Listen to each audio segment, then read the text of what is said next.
नमस्कार, मी डॉक्टर मच्छिंद्र बांगर महाराष्ट्रातील आणि देशातील हवामान परिस्थिती संदर्भात ताजा अंदाज देणार आहे.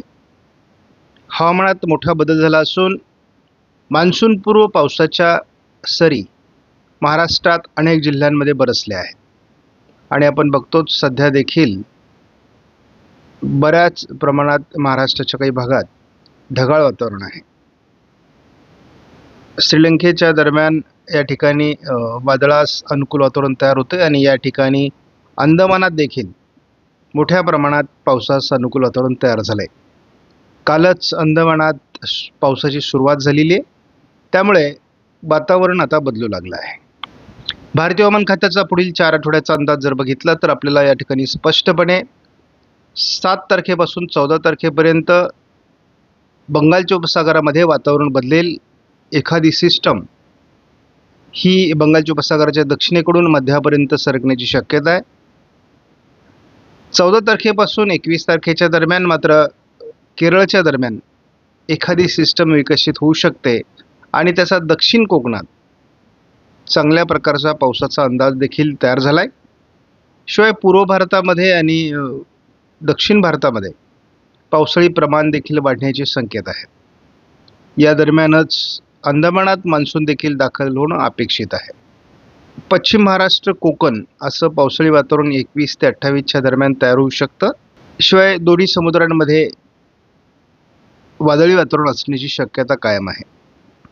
आपण 28 तारखेपासून 4 जूनच्या दरम्यान पावसाचं मोठं प्रमाण किंवा मान्सून पूर्व पावसाचा मोठा प्रभाव पूर्व आणि दक्षिण भारतामध्ये निर्माण होण्याची शक्यता बघतो आहोत आणि या होऊ शकतं की या दरम्यान मान्सूनची पुढची प्रगती देखील होऊ शकते. त्यामुळे महाराष्ट्रामध्ये शेवटच्या मेच्या काही दिवसांमध्ये जोरदार पावसाची शक्यता आहे. आज देखील महाराष्ट्रामध्ये बऱ्याच भागात पावसाची शक्यता आहे. यामध्ये विदर्भ, मराठवाडा, उत्तर महाराष्ट्र, मध्य महाराष्ट्र, पश्चिम महाराष्ट्रात आणि दक्षिण कोकणात देखील पावसाचे संकेत आहे. 9 तारखेला विदर्भ आणि कोकण असं थोडं वातावरण राहण्याची शक्यता आहे, परंतु पुन्हा एकदा राजस्थान, गुजरातमध्ये उष्णतेची लाट तीव्र होण्याची शक्यता आहे. आपण बघतो की 10 तारखेला महाराष्ट्रामध्ये पावसाची शक्यता कमी आहे, मात्र बंगालच्या उपसागराच्या किनारपट्टी भागात आणि दक्षिणेत पुन्हा पावसाचं वातावरण राहील. मात्र गुजरात, राजस्थानमध्ये उष्णतेची लाट असणार आहे. 11 तारखेला नवीन WD उत्तर भारतात सक्रिय होईल, त्यामुळे राजस्थानसहित दिल्ली, पंजाब, हरियाणा, उत्तराखंड, हिमाचल प्रदेश, जम्मू काश्मीरमध्ये पुन्हा पावसाला सुरुवात होईल. तेच वातावरण 12 तारखेला राहण्याची शक्यता आहे आणि तेच वातावरण 13 तारखेला राहण्याची शक्यता आहे. काल महाराष्ट्रामध्ये देखील काही ठिकाणी पावसाच्या घटना घडलेल्या आहेत, परंतु पावसाचं प्रमाण कमी होतं. तुलनेत आपण बघतो देशामध्ये या सर्व भागामध्ये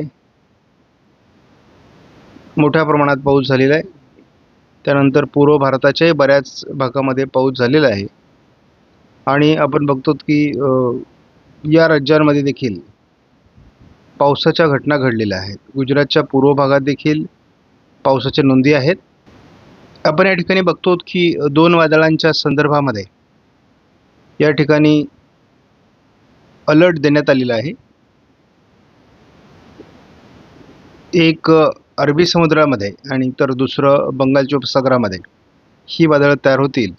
तर याचं फॉर्मेशन बाय ऑफ बंगालचं 25%, तर अरबी समुद्रात 30% फॉर्मेशनची शक्यता आहे. ECMW मॉडेलने देखील थोडं रत्नागिरी, सिंधुदुर्ग, कोल्हापूरच्या भागात पावसाचा अंदाज दिला आहे आणि थोडं नागपूर, भंडारा, गोंदियाच्या बाजूने पावसाची शक्यता व्यक्त केली आहे. उद्या देखील याच भागात पावसाचा अंदाज आहे. 10 तारखेला महाराष्ट्रात विशेष वातावरण दाखवलेलं नाही, परंतु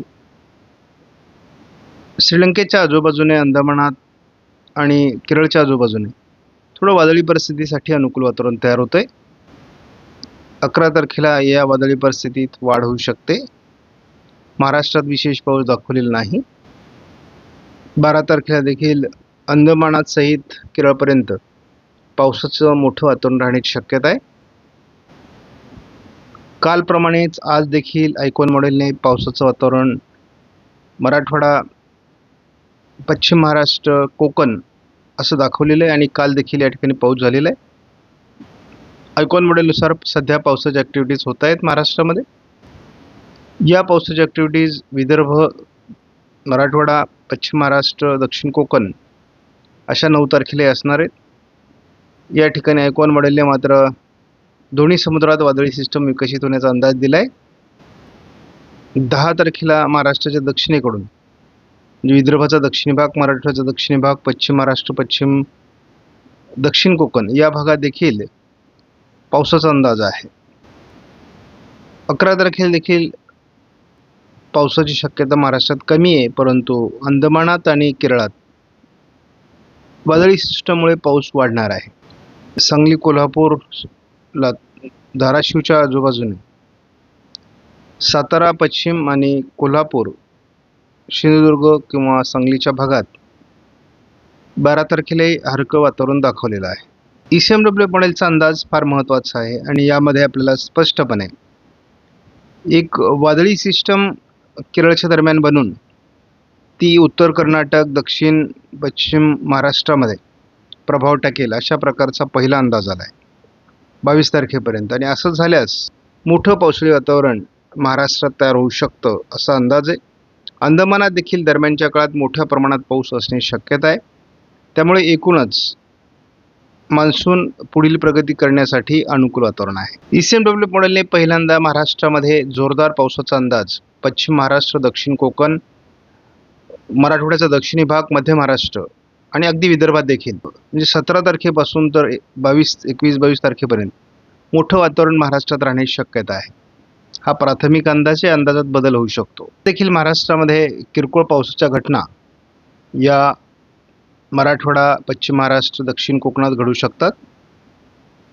ECMW मॉडेलनुसार हे प्रमाण उद्या देखील असण्याची शक्यता आहे. मात्र 10 तारखेला किरकोळ घटना घडतील, फारसा पावसात जोर नाही. थोडं पश्चिम महाराष्ट्र, दक्षिण कोकणात हलक्या 11-12लाही घटना घडू शकतात. महाराष्ट्रात किरकोळ पावसाचं वातावरण हे ठिकठिकाणी 12-13लाही असेल, परंतु त्याचं प्रमाण कमी होईल. 13 तारखेनंतर मात्र वातावरणात मोठे बदल होतील आणि पावसाचं प्रमाण वाढेल. आयकॉन मॉडेलने आपण धावता अंदाज बघूयात. आज देखील पश्चिम महाराष्ट्र, दक्षिण कोकण, पुणे, सातारा, सांगली, कोल्हापूर, रत्नागिरी, सिंधुदुर्ग भागात पावसाचा अंदाज दिलेला आहे. कालही या ठिकाणी पाऊस झाला. या ठिकाणी कालही अंदाज देण्यात आलेला होता. 9 तारखेला देखील विदर्भ, पश्चिम महाराष्ट्र, दक्षिण कोकण ठिकठिकाणी पाऊस होत राहणार आहे. 10 तारखेलाही पावसाच्या घटना घडतील. म्हणजे यापुढे आयकॉन मॉडेलने सातत्याने पावसाचं वातावरण दाखवलेलं आहे. 10-11 तारखेला जरी बाकी मॉडेल कमी पाऊस दाखवत असले तरी 12 तारखेनंतर सातारा, कोल्हापूर, रत्नागिरी, सिंधुदुर्गमध्ये 15 तारखेनंतर आपण एक वादळी प्रणाली जे विकसित होणार आहे त्याचा महाराष्ट्रावर किती परिणाम होतो याचा थोडक्यात अंदाज जर घेतला तर 17 तारखेला याचा परिणाम जाणवतोय.